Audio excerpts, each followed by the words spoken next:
Good evening. Today it's a year on from a crime in Birmingham when a night out and a chance remark led to an event so shocking it speaks for itself.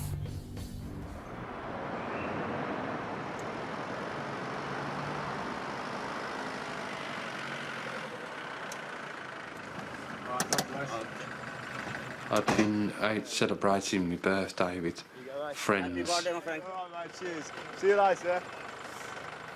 We'd been up Birmingham town centre and they all had work in the morning and I decided to carry on.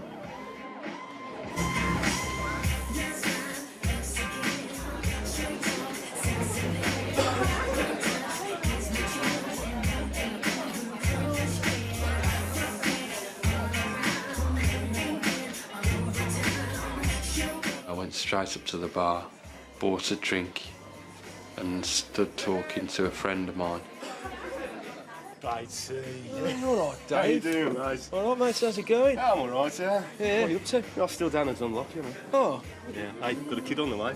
are you kidding? Yeah. Oh, nice one. Oh, Congratulations. cheers, mate. Oh, I'll have to get you a drink then. Oh, cheers, mate. What do you want? Same again. All right, mate. Oh, nice one. We was just talking how we used to play football together. I hadn't seen him for a while, so we started talking about old times.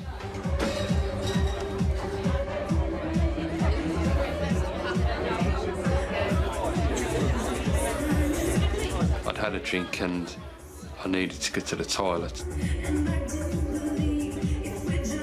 I walked in and there was a fella already in there at the urinal.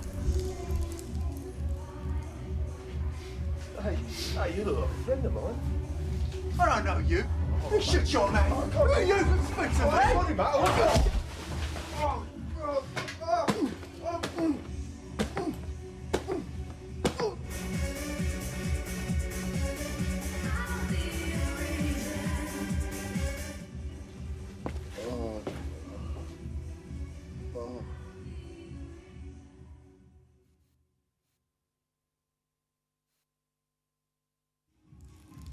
A little later, a club regular went into the toilet.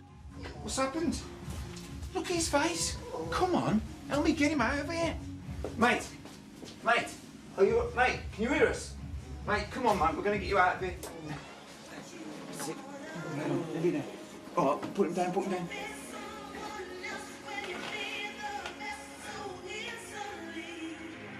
What's going on? Look, I found him in the toilet, mate. I don't know what's happening. You all right?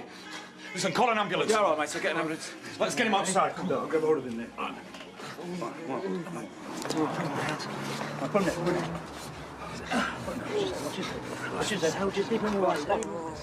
Just hang in there, mate. Ambulance is on its way. I can't feel my legs. You all right, Dave? You know why you got that, don't you, mate, eh? You want a bit more, eh? A bit more? Can't you see he's had enough?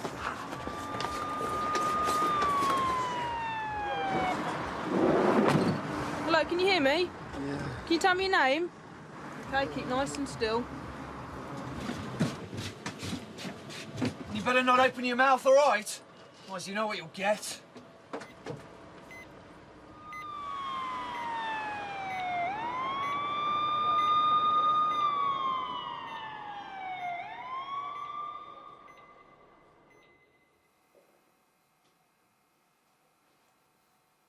He was discharged from hospital.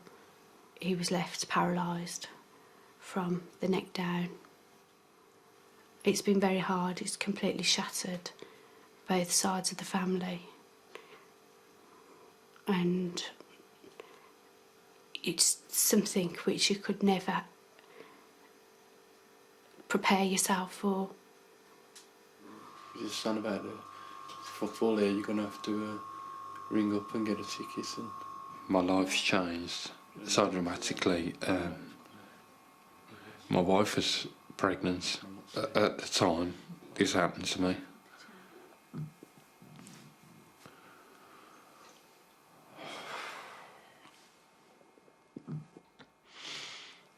I haven't even been able to hold my own child. In fact, David was in hospital for 8 months For a time, the doctors thought he wasn't going to survive. He was given the last rites. And here's the guy leading the investigation now, Detective Chief Inspector Kenny Bell. The assault was just amazing. I mean, you're stamped again and again and again on his neck. The truth is that, of course, they shouldn't really have moved him. It's very inadvisable to move someone if you don't know how they've been injured, what injuries they're suffering from. But you're pretty sure it was the attack that caused the paralysis? Without doubt, the level of injuries that were inflicted on David's neck, it's a clear intention that those caused the injuries. Now, you need names, presumably. Yeah, names are important, but what I really need are witnesses. Witnesses that are prepared to give me a statement so that I can take their evidence to court and enable David and his family to start to rebuild their lives. There are all sorts of rumours going around Erdington that somebody's bragging about having done this. I mean, it is very probable that quite a number of people know who's done this. That's right, yes, somebody is bragging in the Erdington area about the injuries that they've inflicted on David and the fact that they think they've got away with this offence. And it's very distressing for David and his family. You say you don't just want names, you want people prepared to be witnesses. Very much so. What do you mean by that? What sort of witnesses? What I need is somebody that's going to be prepared to tell me what they've heard, if they know who's bragging about this offence, if they witness the offence themselves. And give you their name? Well, I need their evidence, and I can take their evidence to court, because realistically, without that, I'm not going to convict this attacker. Can you protect their names from becoming public knowledge? Protect their names from going to the offender? Yes, I can. There are special measures that I can and will implement that will enable me to protect those witnesses, support them, so that together we can both convict this coward. What about the guy who came running out to the ambulance? And earlier on, we've got CCTV of him, but unfortunately it's the back of him coming out of the club himself. If he comes forward, what happens to him? Well, I'm treating this man as a witness. Clearly from what he knows, he's seen the attack, and I firmly believe he knows the identity of the attacker, and because of that I want him to come forward so I can obtain that evidence from him. OK, so he's just a witness, but you need him to come forward? Without a doubt.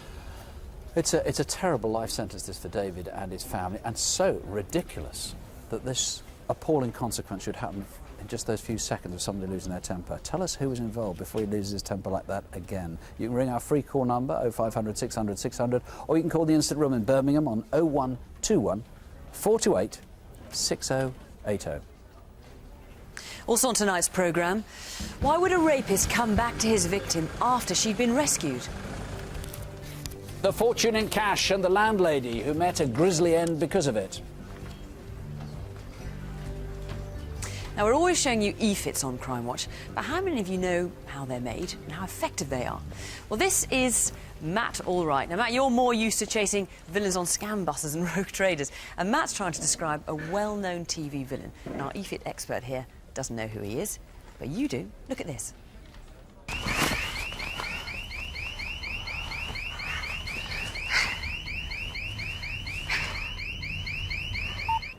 So how well do e-fits work, and what's it like to do one? We'll find out later. But first, we've got some really rather good results from previous programmes. Last month, we showed real footage of an armed robbery in Southall in West London.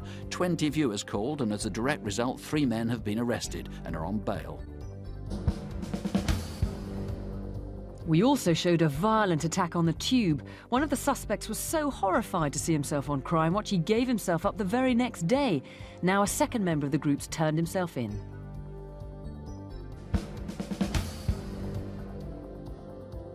An arrest after an appeal we did last year. Amjad Khan had been charged with drug offences but skipped bail.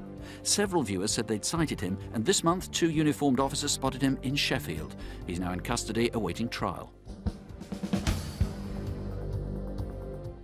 Also in South Yorkshire, a disturbing case from last September's programme.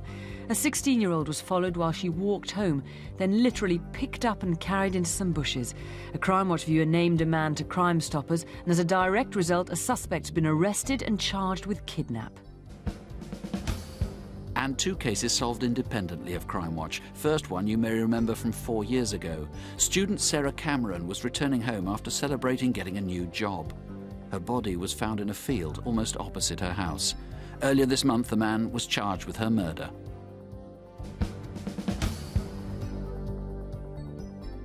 And a year ago, a burning body was found near Peterborough. It took complex forensic science and cooperation with police in Belgium to identify the victim. He was a Ukrainian called Johannes and Miriam. A man and a woman have been arrested in connection with the case. You may remember from last month the unprovoked stabbing of Chris Taylor in Romford in Essex. Now, at least one viewer rang to say that the killer had links with the army. If that was you who rang, or if you think that there were links with the army and have got reasons to say so, please will you call back. Detectives really are very, very interested indeed in what you have to say. Call us here in the studio, or you can call the Romford Incident Room on 020 8358 0300. Let me tell you some figures that may surprise you. A report from the British Crime Service shows as many as 1 in 20 women is raped sometime in their lives. But the rapist is almost always the victim's husband, partner or acquaintance. Stranger rape is rare. But what you're about to see is not just rare, it's extraordinary. It happened to a 16-year-old in Hastings 4 days before Christmas.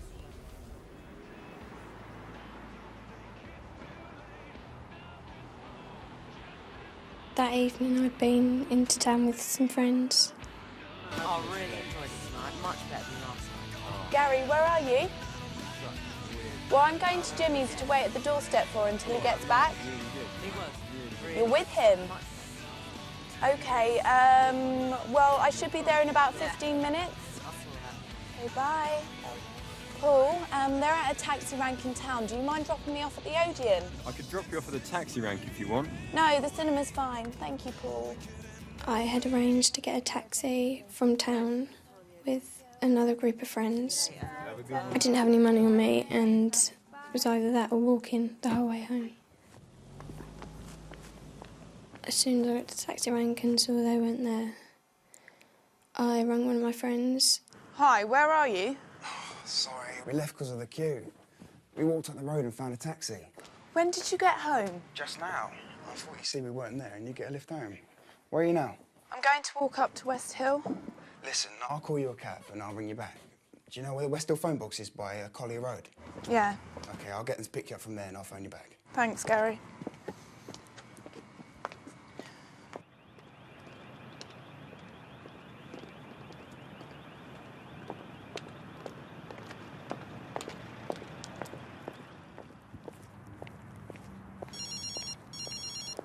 Hi. I've rung a taxi. They're on the way. Where are you now?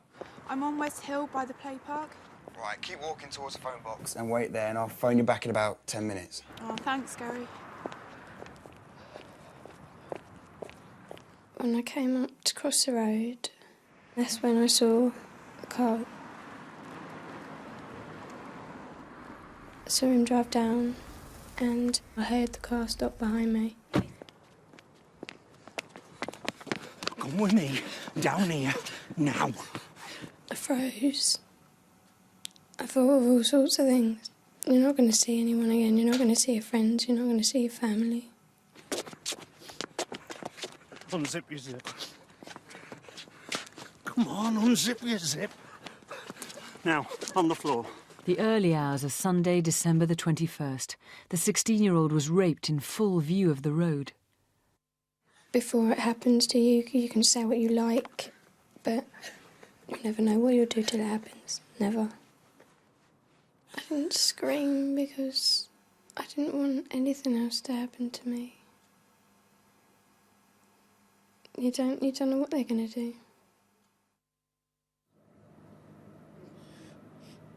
She made her way to the phone box at Collier Road, but incredibly, as the taxi her friend had ordered arrived, the man who raped her returned.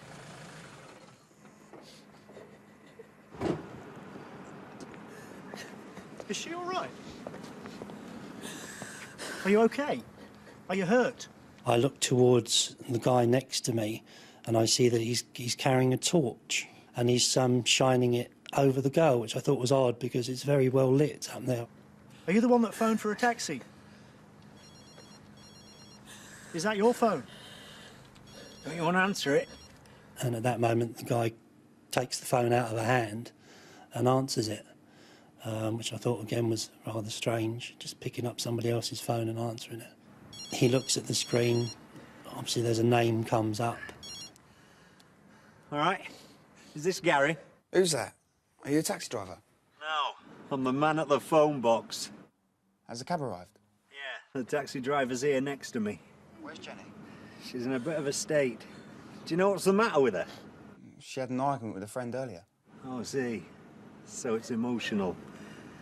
Well, I'm just putting her into the taxi now. OK. OK. Are you sure you're not hurt? Eh? So there's no question of an assault, then? When he said that, I thought it was just a very strange thing to say. He seemed to almost like he'd done this sort of thing before. You're all right to go with him, aren't you?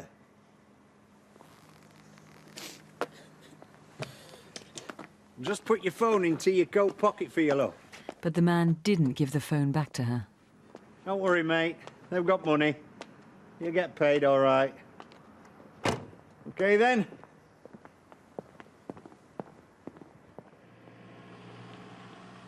While she was in the cab, she was very quiet. She basically curled up in the corner, didn't speak, was still shaking, still sobbing. A lot of people say that they would never walked home because they are too scared. I never worried about that. I always thought I'd be all right. With me now is Detective Inspector Trevor Bowles. Trevor, how rare is it that you'll come across an instance like this where the rapist will go back to his victim after he's left her? This is a very unusual attack. I've certainly never come across a similar incident before. Well, talk us through what you know about the man to help viewers identify him. We know that the man is aged between 38 and 45. He has black hair, as can be seen in the video fit, and he was wearing a black leather jacket. Local, do you think? It's possible, but we're keeping our minds open to the possibility of him coming elsewhere. And his behaviour was so bizarre, wasn't it? Truly bizarre, and I'm really, really bothered by the behaviour that he exhibited on that night. Now let's talk about the torch, for example, that he used. And strange the way he used it. He held it like this. I must admit, I'd probably hold a torch like this. But anyway, he very deliberately held it like this, sort of looking up and down the victim. Indeed. Very, very strange behaviour in that regard, and that may be quite distinctive. And this is what, a mag-light torch? It's exactly the same as that torch there. And then the phone, he took her phone, because we heard it there in the reconstruction, he said, Yes. I'll slip your phone back. He never did, actually. This is what with Winnie the Pooh emblems on here. What I'm appealing for tonight is somebody who knows where that phone may be, or who has found the phone with that distinctive cover on. Please call, we need to hear from you. What you really want, of course, is someone who can put together the description of the man with the phone, or possibly with the torch. That's the call we're looking for tonight. We need somebody to link these items, the phone, the torch and the description, and to phone in. Please contact us. And of course other witnesses who may have seen the victim walking up that night, which is about 3:30 in the morning. Yes, that's right. The white clothing, the white top that was worn by the actress in the reconstruction is a very accurate representation of how the victim was dressed on that night. She was also wearing white stiletto shoes. So anyone who saw her walking up towards the West Hill, please call in. I suppose it's possible he may have come back to her because he was going to rape her again. I mean, that's the worry, isn't it? I find his behaviour very disturbing, and I'm certainly very concerned as to why he came back to the scene of the attack. OK, well, there's a £10,000 reward for information on this, leading to an arrest and a conviction. Our studio number is on the screen, and more of Trevor's colleagues are at the incident room in Hastings on 0800 21 66 69. And don't forget, if you've been a victim of crime, the Victim Support Line is on 0845 30 30 900. Now here's Chief Superintendent Jeremy Payne. This month, a rogues gallery of robbers and fraudsters. I hope you'll recognise the people who are on display tonight.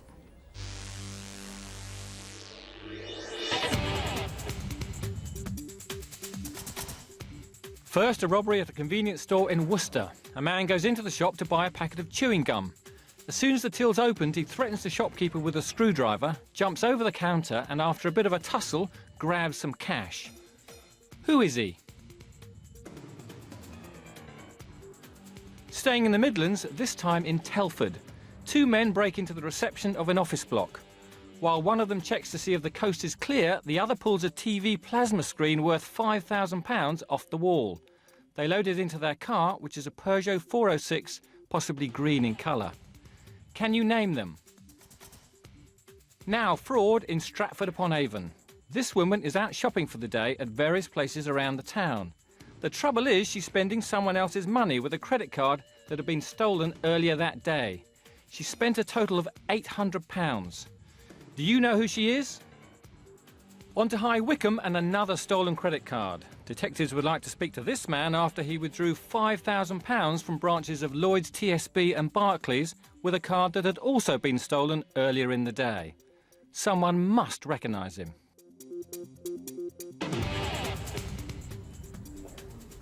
Oh, 0500 600 600 if you can help with any of those cases. It's about 23 minutes past 10. Keep the calls coming. And please, if past 9, I should say. If you've recently been offered a good deal on a bike, let us know, particularly if you've been offered a good deal on any bike like one of these. These are really high-spec mountain bikes. Some of them are worth £500–600 at retail. Some of them, this one included, retails £1,800 and some up to £2,000. 213 of these were stolen 3 months ago from the Willow Lane Industrial Estate in Mitcham, Surrey, and earlier this month there was another burglary there as well, and yet more were taken. In pursuit of the culprits is DC Tony Rawlinson. You know most about, Tony, what happened on the attack 3 months ago, November the 13th. Yes. Tell us about that. At least 5 people have forced entry into a storage warehouse where these mountain bikes were stored, flat packed in cardboard boxes, as you see. They've loaded them up into a lorry and driven them away. What we know is that they haven't gone very far because they've come back and loaded up more, put them into the lorry and taken them away. So how far could they have gone, do you know, in that time? We estimate about half an hour's journey away, so they probably could have got to about the M25. OK, this is November the 30th. They were seen in a lorry, a very distinctive truck. Tell us about that. Yes, a Conran lorry that was stolen that weekend. That was recovered 3 days later. So a Conran lorry in Mitcham in Surrey on the 30th of November. There aren't many Conran lorries in the whole of the United Kingdom. There's only only Mitcham. There's only 5. In the whole of the country? Yes. So anybody saw that you're interested in, presumably the main thing, well, the flat packs, they're fairly distinctive. They look as they've got an S on them, and it looks a bit like an N backwards on some of them. People might have seen a whole bunch of these stored somewhere. Yes. The big thing, of course, is the bikes themselves. Yes, they're specialised. They are specialised not just as a description, specialised is actually the trade name, right? Yes, it is, yes. Now, if a proper cycle shop had been offered these off the back of a lorry, literally, not from proper supply, would they have bought them in order to sell on to the public? I would hope not. We do have the serial numbers for those. These bikes should only be sold by specialised retailers, specialised outlets. Well, if you're offered them, they are very, very distinctive. Quite apart from the fact they say specialised, they have all these features on, like disc brakes on the front. Then they've got shock absorbers. Some of them have even got shock absorbers that actually go through the rear of the main frame here, and then again disc brakes and pretty fancy gearing and all the rest on the back. If you are offered a bike like this, please let us know. There is a big reward on this, isn't there? There is. There's an £8,000 reward leading to the recovery of the bikes. So, if you want to make yourself £8,000, tell us if you've seen these on sale anywhere. If you can help on either of the thefts, call us on 0500 600 600 or the incident room on 020 8649 3054. And you probably have heard about the armed robbery that took place at Heathrow Airport around 3 weeks ago.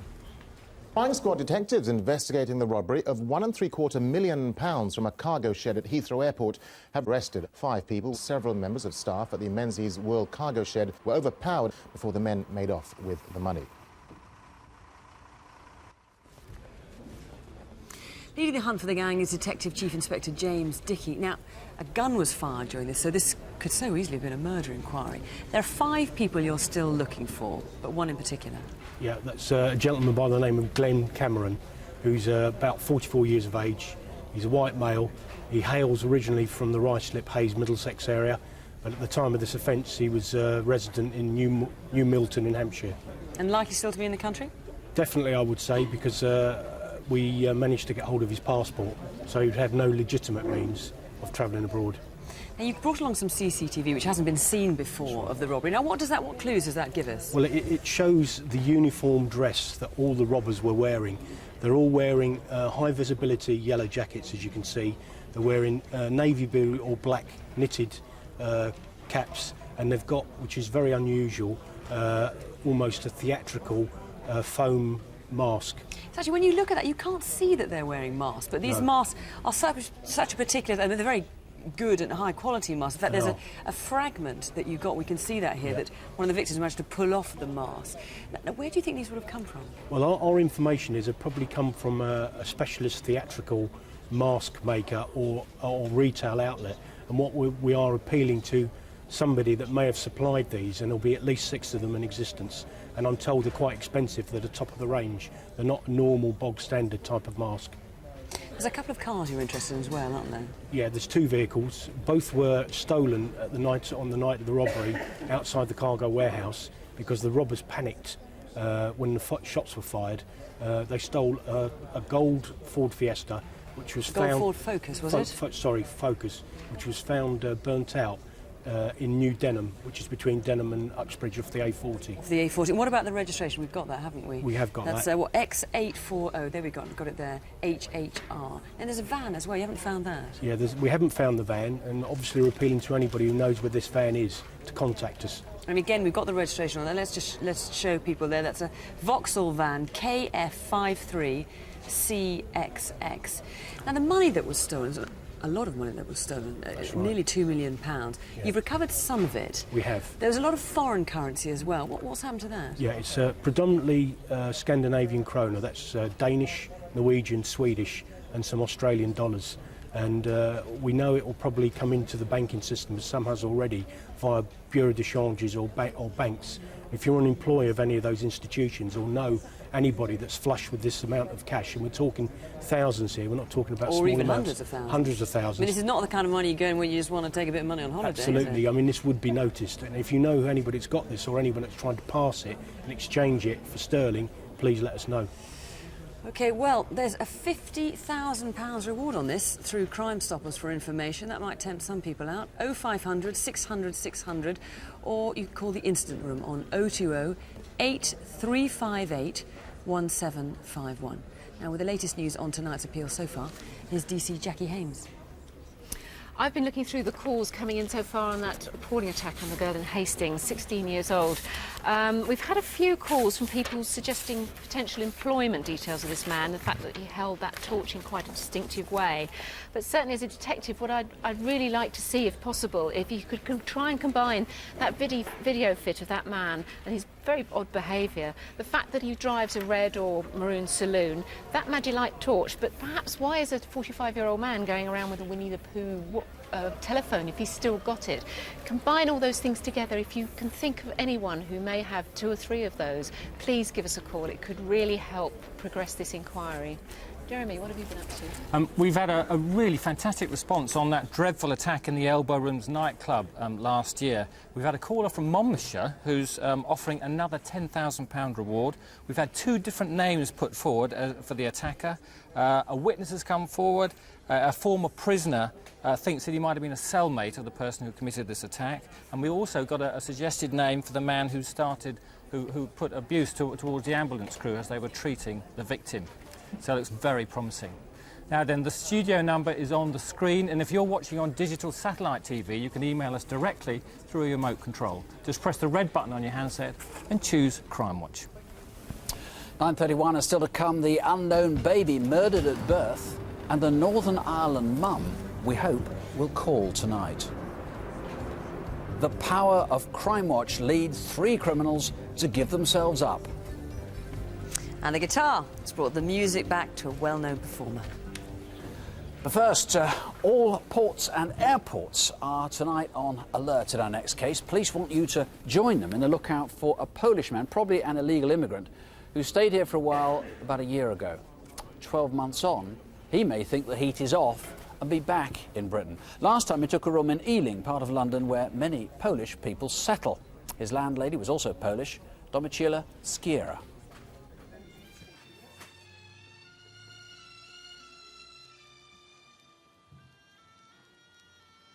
Mrs. Skiera was an elderly lady, and she was modest, she was very softly spoken, unassuming, she didn't push herself forward.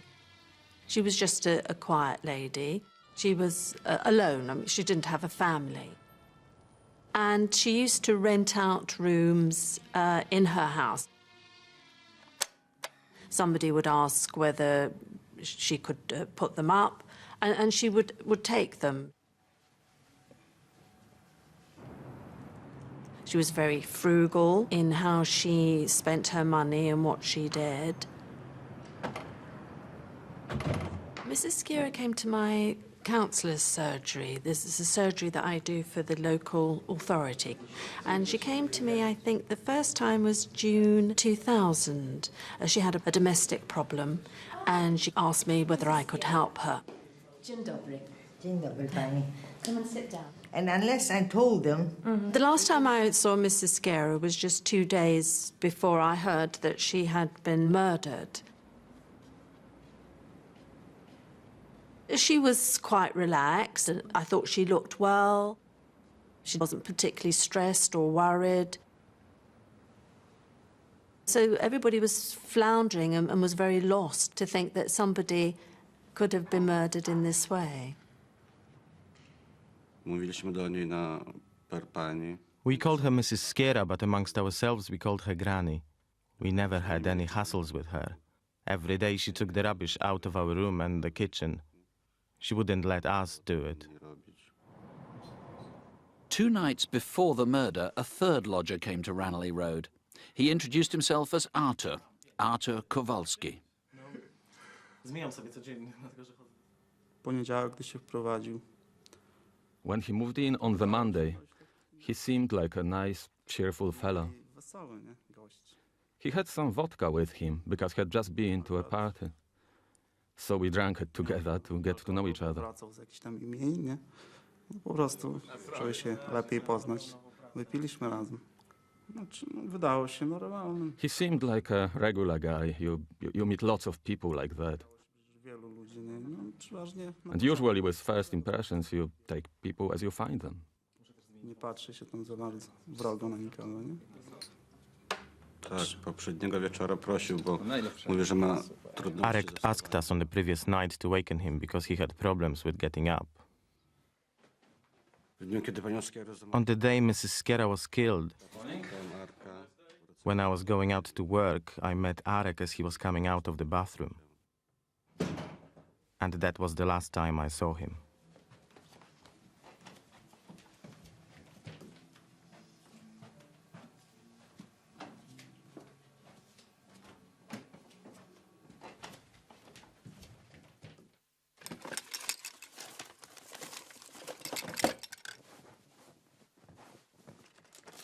We honestly believe that Mrs. Skira had a considerable quantity of cash secreted within her premises.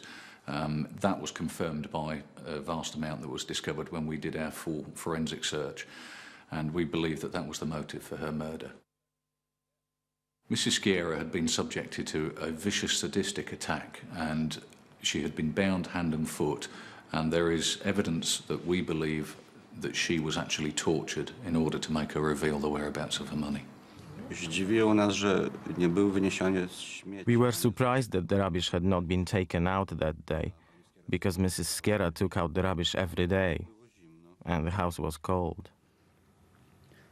Zimno i ciemno jakoś tak trochę. Cold and kind of dark. It was strange. There was usually some light and movement downstairs. At least you could hear the TV playing. But on that day, it was silent. Była cisza. Babciu? Co się działo? To wszystko jest porozpierdalane zupełnie. O Jezus. Our main lines of inquiry have been to try and trace the third lodger. He is definitely of Polish origin, and so we have made a number of inquiries with the Polish police. In addition to that, we've been over to Poland, and we've actually appeared on the Polish version of Crimewatch and made appeals to the Polish nation for anybody that can give information relating to this individual's identity. Domiceli Skiery. Od tej sprawy właśnie zaczynamy nasz dzisiejszy program. Gdy ktoś chciał na przykład nawet obrabować, to mógł tylko to zrobić, a nie musiał. Even if someone wanted to rob her, they could have done it without killing her. Wypadałoby, żeby. So it would be the right thing to find the man who did it. If anybody knows him or knows where he is, please help us. And we would like to thank you for your help. No i z góry dziękujemy. Well, here's Detective Inspector Guy Ashley now in the studio, and obviously the main guy you have to catch is the chap who called himself Artur Kowalski. That's correct. He gave the name of Artur Kowalski to Mrs. Skiera, but he also used the name Arek. You don't think either is his real name? No, we don't. We think it was planned. He went in there with the intent and purpose to actually rob Mrs. Skiera. Dark hair, moustache. Of course, he could have trimmed either or both. But that skin is quite distinctive. It looks as though he's got spots. Tell us about that. His skin, his complexion is dark, but he has very distinctive and very clear pock marking, as if he suffered extreme acne. So he can't disguise that. Now, the Metropolitan Police has been so disturbed by this murder, and you know, there are murders, you don't put up rewards on all of them. You've put up a big reward in this one. Tell us why. Why are you so disturbed about this one? The level of violence that was used against Mrs. Skiera and the manner in which she was killed was clearly the work of somebody who's psychopathic. Psychopathic? I would say so. He's, like I say, the level of violence used was unparalleled. So you're really frightened he's going to kill somebody else? I'm sure he will, and undoubtedly he's offended in the past. There's no way he would go to that level of violence without having some previous violent history, and we are concerned, and that's why the reward has been offered, so that we catch this guy. That's very strong. You're fairly sure he'll do this again. Now, presumably, when Poles come across here, normally they come across for employment. After May, of course, they come freely because they'll be part of the European Union. Up to now, many of them have come here legally, and employers might be a little worried about bringing in, even if they think they know who this guy is, because, well, have they paid the right tax, or was he a legal immigrant and all the rest? I can assure them, my lines of inquiry, this is a murder inquiry. I'm not going to be looking into that. I need to know the name of this guy, and I need to catch him. There's one employer in particular you're concerned about who's English. Now tell us who and why. That's correct. In the summer of 2002, witnesses have said a man who resembles this EFIT, looks very similar to the Arek who was there in 2003, was employed with another English guy to decorate Mrs. Skiera's premises. We're asking for the English decorator to come forward and contact us. He may very well be able to give us her the name of the offender. Ranelagh Road in Ealing, Mrs. Skiera. He'd remember that. It's only a couple of years ago. Have you got a description of him? How much do you know about him? Yes, we can say that he's about 5'6" to 5'8" tall, middle-aged, slim build, dark greying hair, which is described as salt and pepper hair. And he wore spectacles. He also drove a car, which is a Ford Saloon. That's the best description we have. Now, we've talked about the guy with the moustache. There he is, who came just before the murder and then disappeared. Obviously a key suspect. There's somebody else you need to trace as well. And this time you've got a photograph, you've got a name, you've got a lot of details. Tell us about him and why. OK, as a result of the inquiries made in Poland, we've established that Mrs. Skiera was in fact attacked in very similar circumstances in the summer of 2001. The photograph we have here on the screen is of a Thomas Dubaz, who originates from the Kwidzyn area of Poland near Gdansk. We have information which leads us to believe that he is in this country, very possibly in the Camden area of northwest London. We are desperate to trace him as he has information of extreme significance to this inquiry. How new is this photograph, do you know? That photograph is from the Polish identification card database. So it could be some years old? It is some years old, but there is a good description again. Thomas Dubaz is about 5'8" or 175 centimetres tall. He's around about 30 years old with straw blonde hair. Strawberry blonde hair? Straw blonde. Straw blonde hair. Straw blonde hair. What is particularly distinctive about this man... Looks like he's got dark hair in the photograph, but it is straw blonde. Straw blonde, yes. What is very distinctive about this man is he has some front teeth missing, and we have information where he has received injuries as a result of an industrial accident, and he has a particular walk now. He broke his back or his pelvis, and he walks, obviously, having had that injury in a strange way. Well, you've heard what Mr. Ashley said. You really can't overemphasise the importance of ringing in. He believes this man... not necessarily this one, but whoever committed the murder is going to do something similar again unless people really help tonight. If you can help, please. There's this £10,000 award being put up by the Metropolitan Police. Our number in the studio is the standard 10500 600 600. The incident room is on 020 7321 9251. If your Polish is rather better than your English, then please call 020 8743 9552. Here now is DC Jackie Hames. We've 4 faces now. Hopefully you've got the names and even better the addresses too. Alexander Dalgleish is considered a danger to young women and girls, so if you've seen him, please call. He's wanted for questioning about a rape in Southport and often stays in caravan parks and holiday camps. He's 31, 5'5", and speaks with a Lancashire accent. Alexander Dalgleish works as a DJ and entertainer across the northwest of England and North Wales. Where is he tonight? Maninder Katkal is wanted in connection with a stabbing in Heston in Middlesex last July. Although 18, he does look younger. He's very thin, has pointed ears and is a mechanic by trade. He may be living in Birmingham or Leicester. If he appeals to you to hide him, remember this is a serious and violent offence. Please give us a call. Now, Christopher Moore. Cheshire Police want to talk to him about a murder, a particularly gruesome one. He's athletic, nearly 6 foot tall, has a scar on the bridge of his nose and tends to look like a skinhead. But he has an extravagant lifestyle and is known to spend time in Marbella, Spain. There's a £10,000 reward on offer if you provide information leading to a conviction. And this is Alkeel Banton, who's wanted for drug smuggling. He has a pierced left ear, grows a beard or moustache sometimes, and has a distinctive 1-inch scar on the back of both hands. He was last seen in Streatham last September, and customs investigators believe he may still be in the South London area. And now, not a face, but a wanted car. It's a silver 216 Rover Saloon, registration F104ROR. It's wanted by detectives investigating the murder last August of John Hancock. They believe John's killers drove the car from South London to Southsea in Hampshire before tracking John down and beating him to death. Now, that Rover might provide important forensic evidence. Have you seen it parked somewhere or even abandoned? If you have information on that or any of these cases, please call 0500 600 600. Well, it's coming up to 9:45. Keep those calls coming in. And there Jackie was talking about photos of a car and people that we're after. But suppose you haven't got a picture, just a memory. Well, that's where e-fits come into their own. But how good are they? And what's it like if you're asked to make one? Earlier, we set Matt Allwright the task of recreating this image of a well-known villain.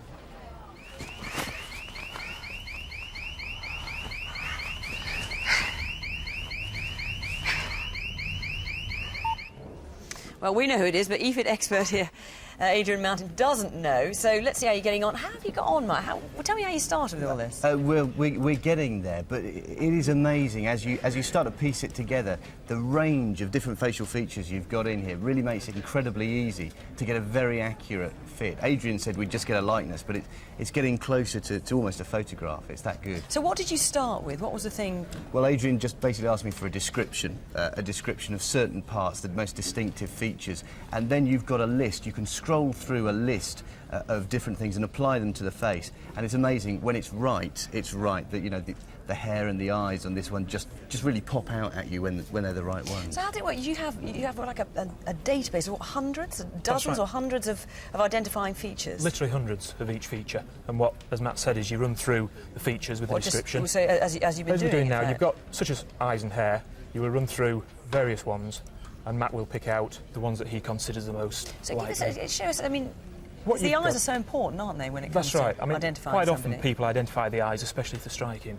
And on here, your various sets of eyes that you can look through, and as Matt selected various ones that are quite like the possible suspect. You know, I have to say, I would have said with this particular person, because we know who it is, the hairline's pretty distinctive, isn't it? That was the first thing that I picked out, actually, when I was starting. You start almost with just like a Mr. Potato Head, and you gradually add things to it. And the first thing I said to Adrian was, like, let's start with the hair, because that is a really defining feature, and then go on to the eyes. So what different types of hair could you have had? I mean, just show us how you'd go through that there. You could literally have any hairstyle that's in the database. You can go from very short hair to very long hair. It's amazing what difference that makes, isn't it, if you're trying to put that together. And as you run through, it obviously alters the features quite dramatically. And have you found it quite difficult, Matt, to try and It arrive really at really good likeness? The difficult things are the things that you don't really look at, things like eyebrows and ears. You never spend any time, normally looking at those things. So when you're actually asked to describe them, it is quite difficult. But the beauty of this system is that you narrow it down. You start with, say, 100, and then you move to 20, and then 5, until you end up with 2, and you choose between them, and there's not that much difference. So have you got between quite them. close to who you think it is now? I think so. I think the eyes are right, I think that's pretty much as close as we're going to get. I have to say, I think that's a pretty good line. Have you guessed who it is? Yes. It is? Phil Mitchell. It certainly looks like it. I'm amazed at how accurate that is. I mean, if someone was going to, think about doing this kind of thing, should they go for an exact likeness or type? How should it work? No, what you're looking for really is a likeness. It doesn't have to be a photograph. And I think a lot of the time witnesses who are doing the e-fit think they have to produce a photograph, and that isn't the case. what you're looking for, as I say, is a likeness that you can put to the public, and they can look at that person and say, I think that may be. Well, I certainly think you have with him, I must say. Well, hopefully Phil Mitchell's days on the run are numbered after this. And indeed, of course, now he's been on Crimewatch, he might decide to hand himself in. In fact, surprisingly often, an appearance on Crimewatch is enough in itself to make a wanted person know the game is up.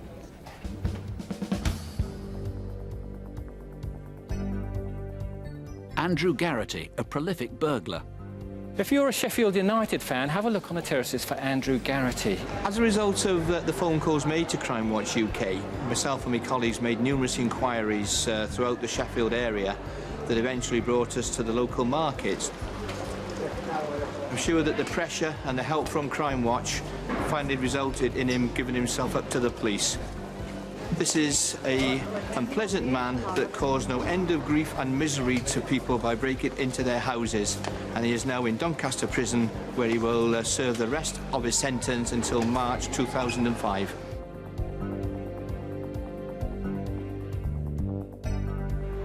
Next, a shoplifter, almost literally. When we put the cameras in, we thought that it would deter people from small shoplifting. I never really imagined that it would be a robbery of that scale, and it would catch the chap in action so clearly. When the chap came in, he asked me for money, and I refused.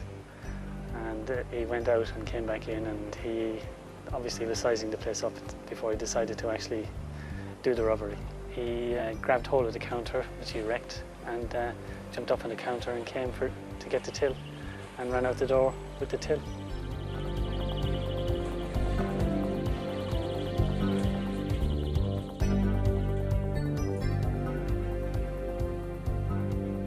The programme finished at 10 o'clock and at 11:30 the suspect in the case walked into Maidstone police station, having seen himself while sitting at home watching Crimewatch, and actually gave himself up. Peter Madero was sentenced to 2 years, but because he'd given himself up and had no previous, his sentence was suspended. James Tunstall was suspected of rape and indecent assault. I visited the Crimewatch programme in September 2002. By my colleagues in Humberside. On the night time itself, I was a bit disappointed. I think we only had maybe 5 or 6 telephone calls, and I was extremely surprised the next morning when I got a further phone call to say that Mr Tunstall had been in contact with us through his solicitor. I've come to hand myself in. What for, please? I can't really say to you. What's your name? Tunstall. We then took him the following day to Grimsby Crown Court. He was found guilty of indecent assault and deception and sentenced to 6 years, reduced on appeal to 5 years and 9 months. The judge specifically commented at the end of the summing up that day that it was another success for Crimewatch, and that it was a result purely as a consequence of the programme.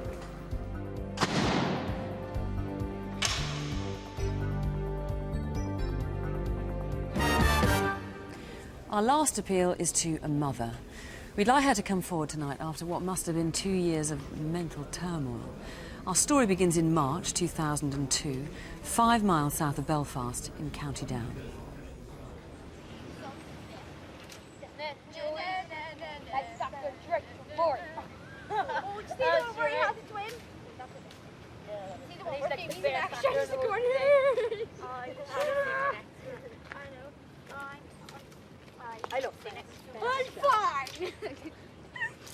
Do you want to build a camp?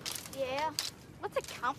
It's like a hut, like a tree house, but it's on the ground. I know. Us three will gather sticks, and you go up and look for sticks up there. Okay. Yeah? Right. Look, I found a good fish. There's something in it.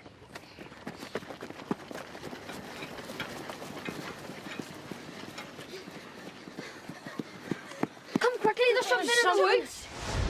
A garland of daisies joined fresh flowers, marking the place where the baby girl's body was found. A boy and girl, aged 10 and 11, made the grim discovery yesterday afternoon. When we examined this little baby girl, we found that she had lived a very short and traumatic life. She had breathed independently of her mum. She had suffered a number of stab wounds to her body and to her head, and she'd suffered injuries to her head after being struck against a hard surface. Her life had been measured in minutes. She had never been fed. She had never been clothed. She had died perhaps up to 3 weeks prior to the discovery of her body. She had been buried initially in household compost before being moved to the jogging path where her body was found. She was all alone. We don't even know if she had a name. We called her Carrie. Police investigating the baby girl's death say they'll screen women of childbearing age in the Carryduff area if they can't find the mother soon. We conducted a mass screen DNA test of over 1,300 women, which was the largest ever in Northern Ireland. Since Carrie had been dead 3 weeks, she'd started to decompose, so a police artist was asked to put a face to her. We believe this is the first occasion this has been done in the United Kingdom.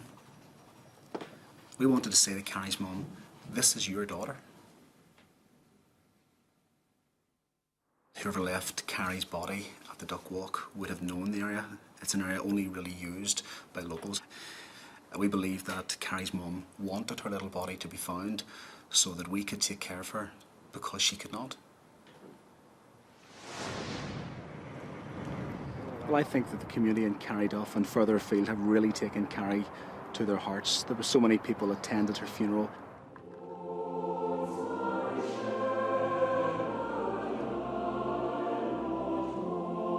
Left in a bin bag, but now buried with dignity. Baby Carrie's coffin was taken to her grave by a police detective. We wanted to afford her the dignity that she was not able to get in her short life and in her death. I really believe that this is what her mum truly wanted her to have. Earlier this month, in another bid to solve the case, a new technique was used to try to find out who baby Carrie really was. Well, using photo imaging software, we start with the post-mortem photograph, and we literally build up an image of baby Carrie. I obviously can't show the post-mortem photograph, but we bring in the layers so we can see exactly that we have positioned the nose, the mouth and the eyes, and I believe that that leaves us with as true a likeness of baby Carrie as we can possibly get.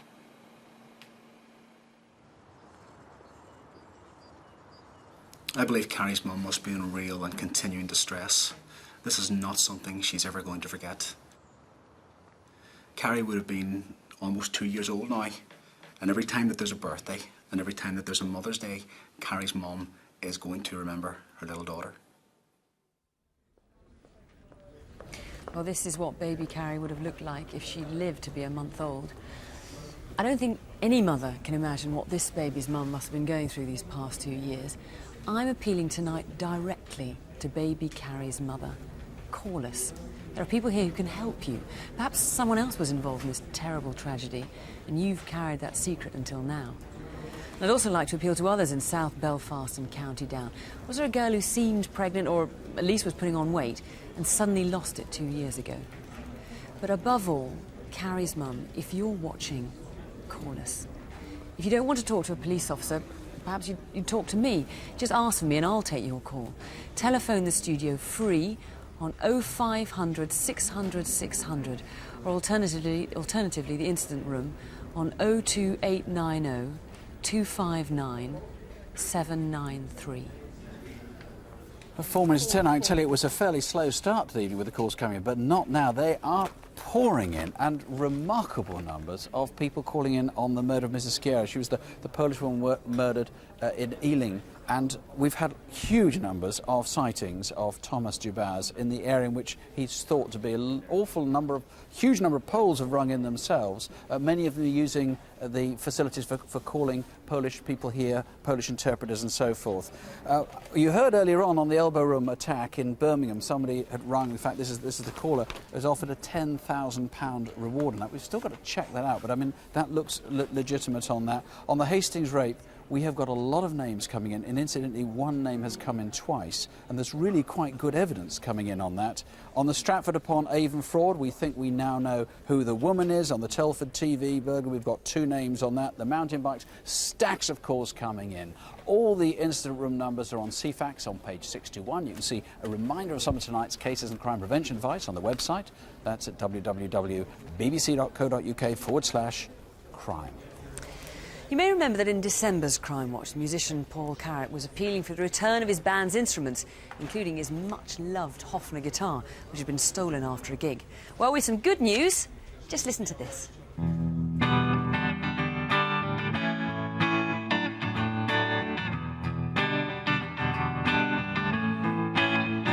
Looking back over my shoulder, I can see that look in your eye, but I never dreamed it could be over.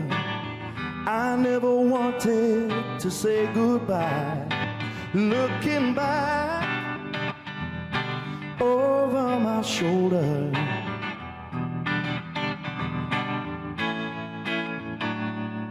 well, that sounded, after all the terrible things we heard about tonight, it's great to have some music in the studio. And here it is, the Hofner guitar. Yeah. So how did you get it back? Well, apparently, I think the police went to investigate a totally different crime. They went to a house to interview someone, and they found this guitar, and that led them on to finding all the rest of the gear. Now, they weren't in such good condition, were they? No, it's been stored somewhere very, very damp and wet, so a lot of the guitars are in pretty bad shape. This one's not too bad. Did you ever think you'd get this one back? I certainly didn't, no. I didn't think I'd see it again, but well, I'm delighted to It's see it. very good to hear you with it, and thanks for coming in. Pleasure. Our phone lines are open until midnight tonight and from 7:30 a.m. until midnight tomorrow. We'll be back at 10:35 with the Crimewatch update. And next month, Crimewatch will return on a Wednesday. That's Wednesday, the 31st of March, when we'll be featuring a woman forced at gunpoint to steal from herself. But please, whatever else happens, remember, most of the crimes we feature only make the headlines simply because they're rare, so don't have nightmares. Sleep well. Good night. Good night. Good night.